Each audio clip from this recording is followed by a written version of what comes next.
Hai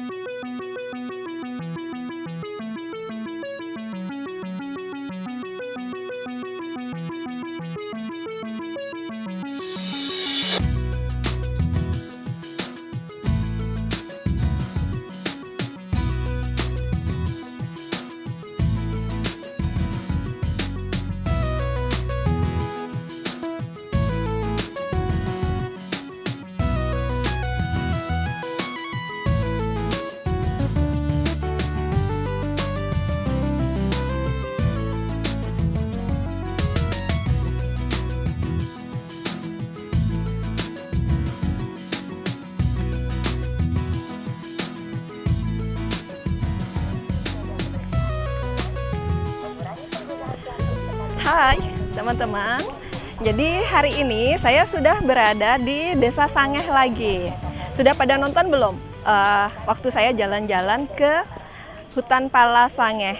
Nah, sekarang masih di Desa Sangeh juga, tapi sekarang saya berada di Taman Mumbul di Sangeh. Nah, kalau teman-teman belum tahu seperti apa sih Taman Mumbul, seperti ini dia. Nah, jadi ini adalah salah satu destinasi juga yang bisa teman-teman kunjungi kalau datang ke Bali, khususnya sedang berada di Desa Sangeh ya. Ini salah satu tempat yang asri dan banyak hal nanti yang bisa kita eksplor di sini. Jadi di sini sih banyak juga pengunjung ya yang ngajak anak-anak kecil. Kenapa mengajak anak-anak kecil? Karena di kolam ini banyak sekali ikan-ikan yang bisa kita lihat nanti. Tapi kita mau jalan dulu ke sana. Kita keliling dulu. Ada apa saja di sini. Jadi sama ya seperti kemarin waktu kita ke Hutan Pala itu.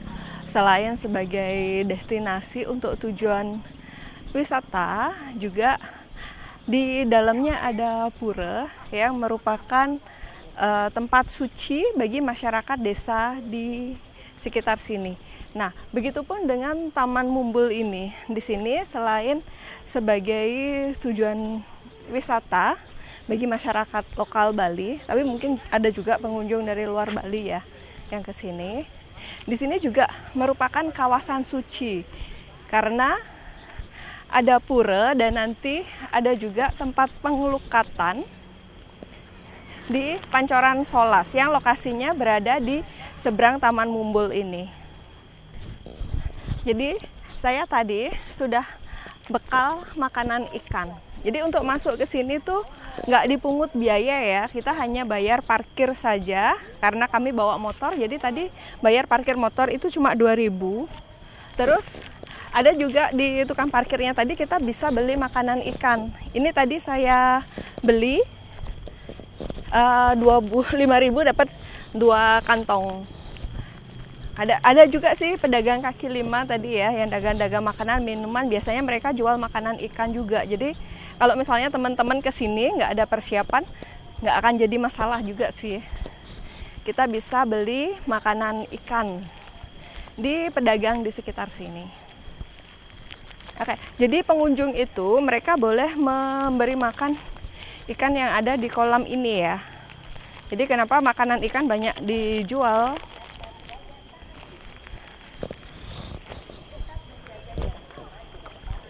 Tuh lihat banyak sekali ikannya. Jadi untuk saya yang nggak punya kolam ikan di rumah, punyanya cuma akuarium kecil, ini bisa jadi aktivitas yang menyenangkan sih sensasinya, jadi kayak punya kolam ikan sendiri. Makanya tadi banyak pengunjung yang bawa anak-anak kecil kan biasanya mereka suka ya.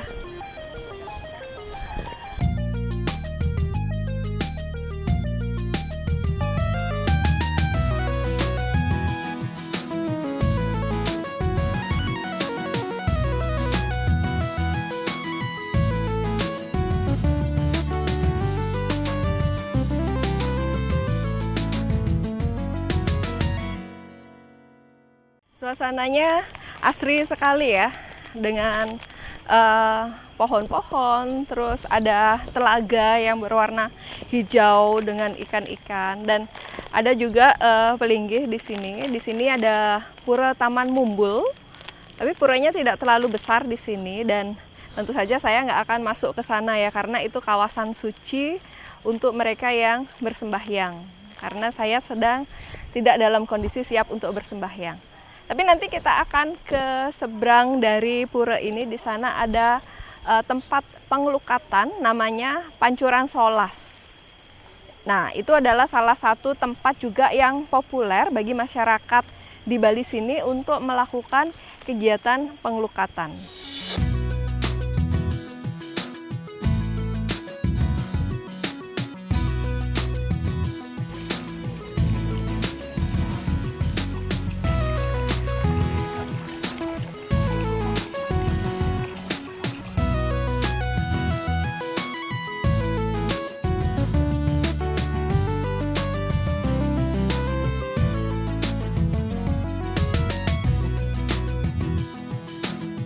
Kalau kita lihat, jadi kolamnya ini meskipun terlihat seperti kolam aja gitu kan, yang dia nggak mengalir kemana-mana, tapi ternyata jangan salah, karena ternyata airnya itu ada sirkulasinya ya. Jadi di sini, di Desa Sangeh ini termasuk salah satu yang diberkati dengan air yang melimpah, dan beberapa mata air juga ada di sini. Salah satu mata airnya juga yang dijadikan sebagai kawasan suci, sebagai tempat pengelukatan. Nah, teman-teman bisa lihat tadi ya di sini itu kolamnya ini, itu airnya juga terus mengalir. Jadi dari sana terus mengalir melalui kolam ini. Bisa jadi juga ini dialirkan ke persawahan. Kalau yang pernah saya baca sih referensinya seperti itu ya. Jadi airnya dialirkan juga ke persawahan yang ada di sekitar sini.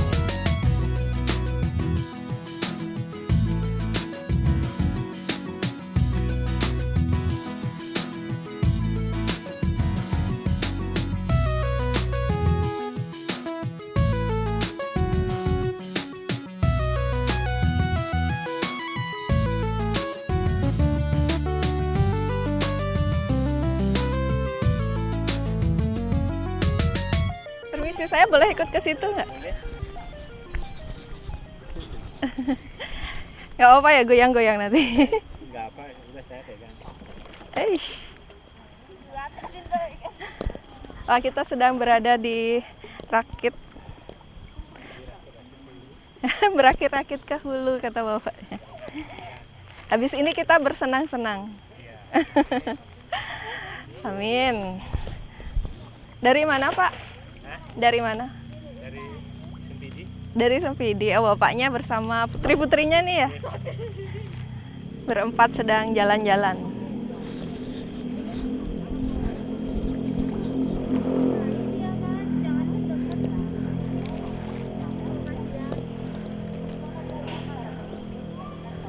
Agak ngeri berada di sini. Jadi rakit ini sudah lama sekali.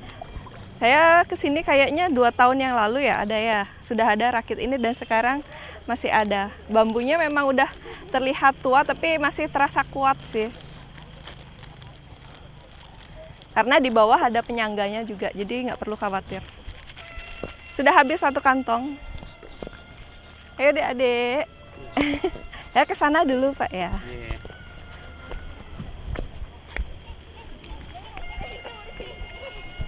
Kita lihat ikan yang sebelah sana. Biasanya sih pengunjung pilihnya berada di sana karena sejuk, di sana ada pohon, jadi dia bisa sambil berteduh.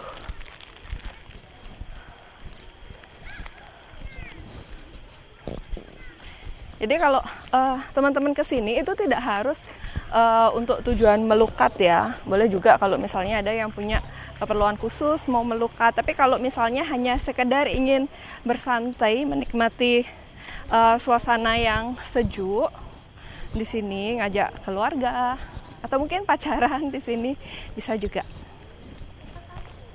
Jadi ini tempatnya terbuka untuk pengunjung umum, tidak harus untuk mereka yang dengan tujuan bersembahyang.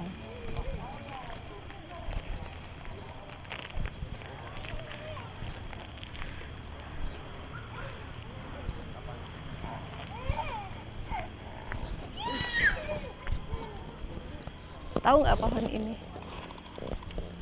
Ini pohon maja namanya, dan buahnya itu pahit.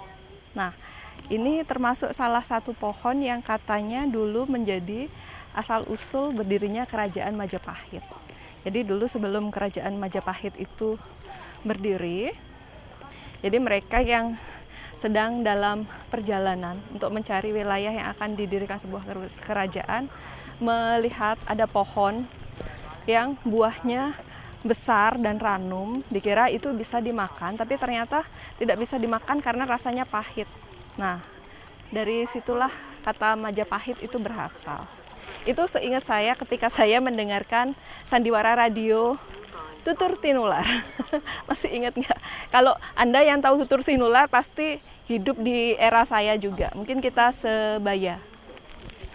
Kalau anak-anak sekarang mana tahu ya cerita Tutur Tinular.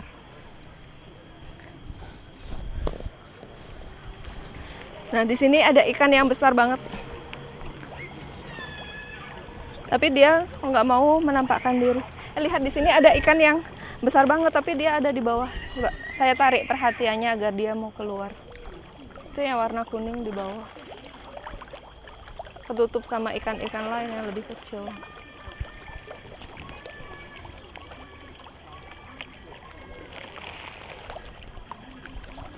Dia nggak mau memunculkan diri ya ke atas ya.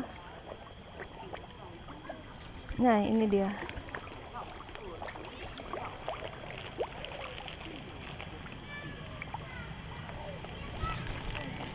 Saya sih nggak pernah mendengarkan tentang cerita apa gitu berkaitan dengan ikan-ikan yang ada di sini. Jadi mungkin memang sengaja dipelihara untuk membuat kolam ini menjadi lebih asri.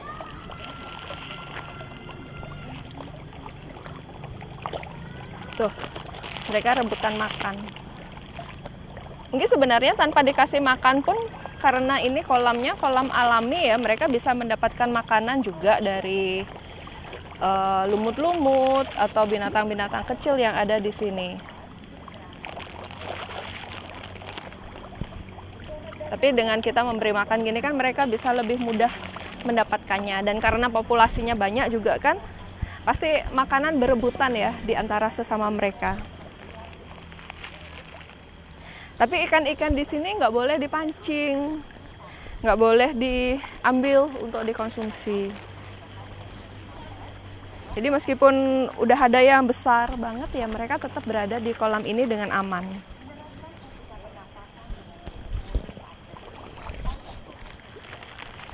Kita ke sana yuk. Sepertinya kok saya mengelilingi kolam ini aja ya. Tenang aja. Nanti kita akan coba aktivitas yang lain. Selain ngasih makan ikan, kita nikmati dulu waktu kita berada di kolam ini.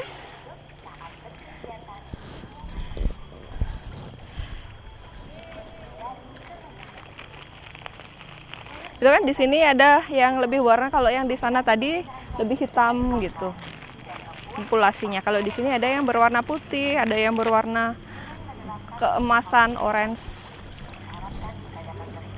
Yang berkunjung ke sini beragam. Ada yang sekedar jalan-jalan saja, bersantai. Ada yang mau upacara, tadi ada yang sekeluarga bawa banten gitu.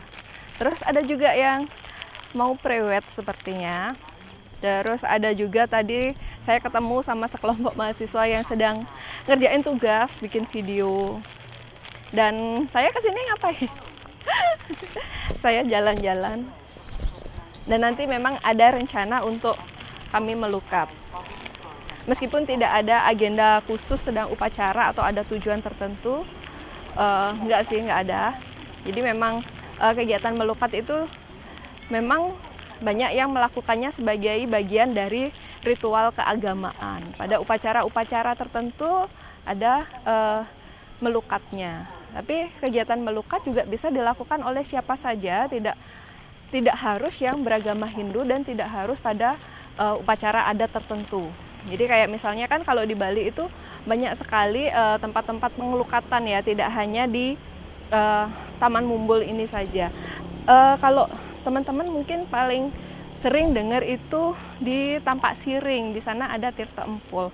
Nah itu salah satu juga tempat tujuan pengelukatan yang siapa saja biasanya bisa ke sana. Bahkan banyak sih wisatawan mancanegara yang mereka berkunjung ke sana terus melukat di Tirta Empul. Ya tidak harus di Tirta Empul juga, di tempat-tempat pengelukatan yang lain yang teman-teman tuju itu juga bisa. Biasanya kita cari referensi tempat pengelukatan bisa karena makna spiritual yang ada di tempat tersebut. Bisa juga karena tempat tersebut dikenal untuk pengelukatan dengan tujuan tertentu, misalnya untuk penyembuhan penyakit atau biar rezekinya lancar, menghilangkan mala dan sebagainya. Tapi ada juga yang ya kita general aja, nggak ada tujuan tertentu ya karena ingin melakukan pengelukatan seperti itu. Bisa juga karena tempatnya bagus.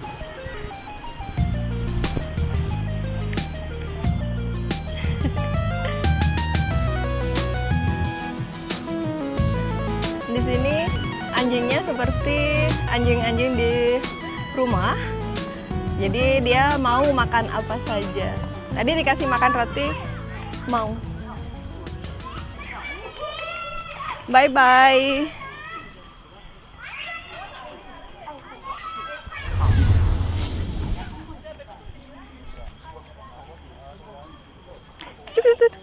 Ikut. Sekarang mau ke tempat pengelukatan dulu. Jadi tadi sudah beristirahat dan sempat makan camilan sebentar karena lapar. Nah, sekarang karena kita sudah siap untuk melakukan pengelukatan, kita akan ke seberang ya, ke Pancoran Solas. Tapi sebelumnya saya harus cuci tangan dulu. Bagus juga, sama seperti di tempat-tempat umum yang lain, jadi selalu ada fasilitas untuk mencuci tangan. Dan dari sejak kami datang tadi sampai sekarang itu terus ada suara dari speaker yang menyampaikan kepada pengunjung sini untuk terus menerapkan protokol kesehatan.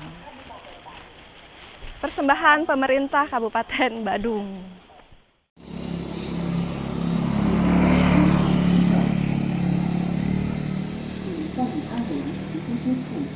Nah, tadi kami memang sudah persiapan untuk bawa baju ganti karena memang ketika kesini tadi kami pengen melukat.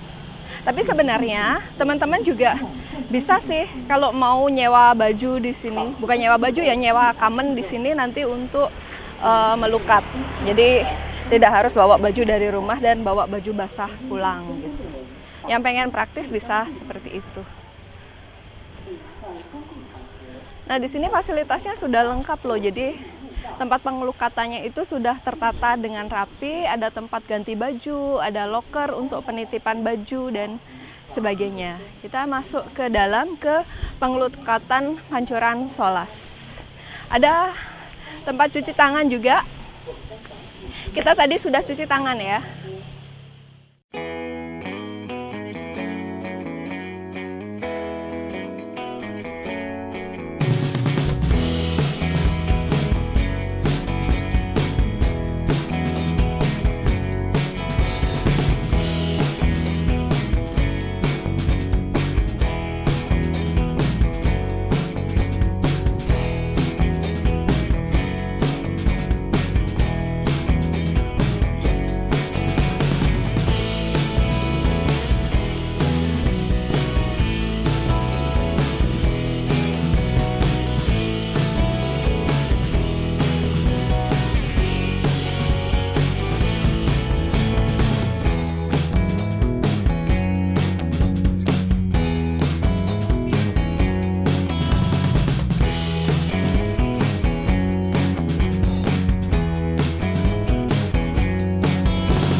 ya namanya. Jadi ada 11 pancoran yang terdiri dari pancoran Dewi Gangga, Dewi Saraswati, sama 9 Dewa Nawasangya.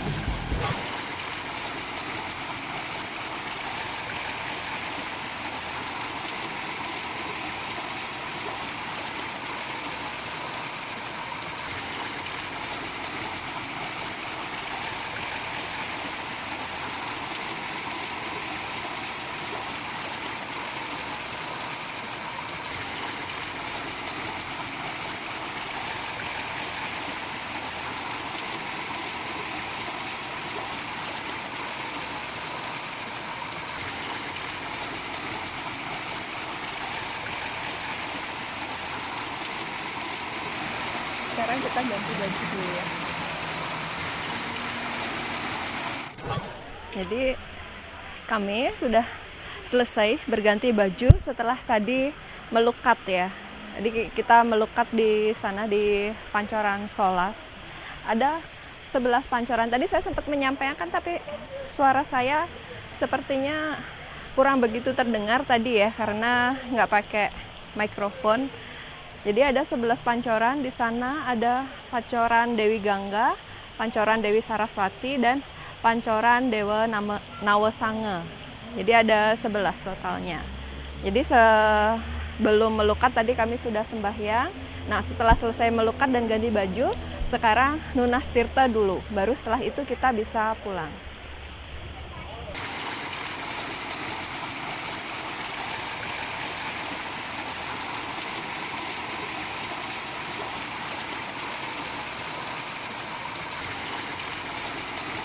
Nah, kami sudah selesai metirta dan sudah selesai semuanya untuk proses pengelukatannya.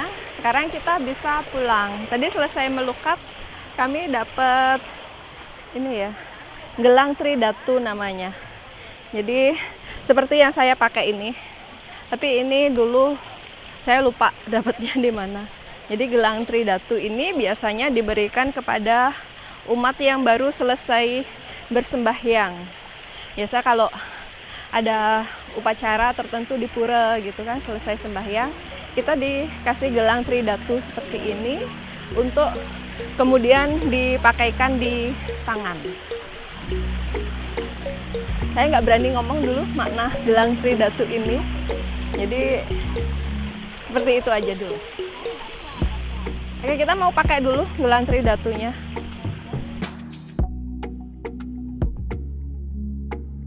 Jadi dikepang seperti ini dulu ya. Biasanya sih saya nggak pernah ngepang sendiri. Kalau nggak dikepangin sama suami, sama bapak mertua.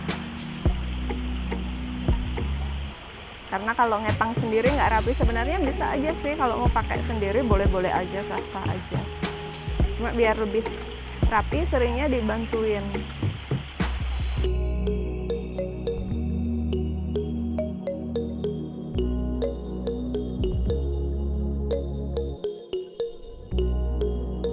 Sebenarnya sih nggak harus dipakai langsung juga ya, bisa nanti di rumah dipakai. Cuma kan kalau nunggu di rumah dipakainya saya nggak bisa nunjukin ke teman-teman, jadinya biar saya bisa nunjukin ke teman-teman, kita pakai di sini tadi. Ini tadi dikasih 2, 1 untuk suami. Nanti dipakai di rumah aja.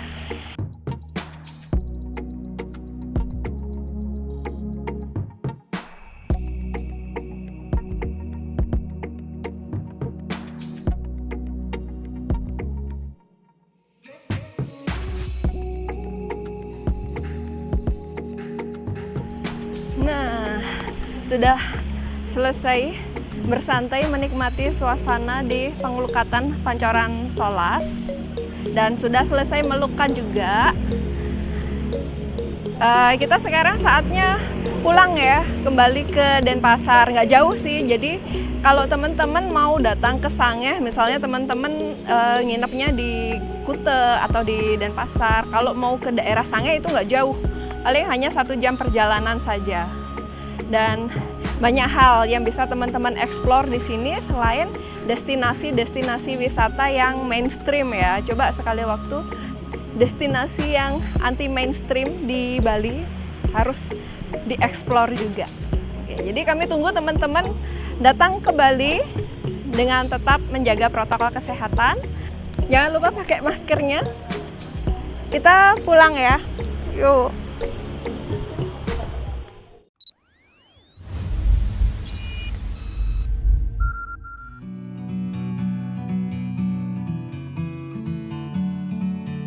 Tonton juga video kami yang lain ya.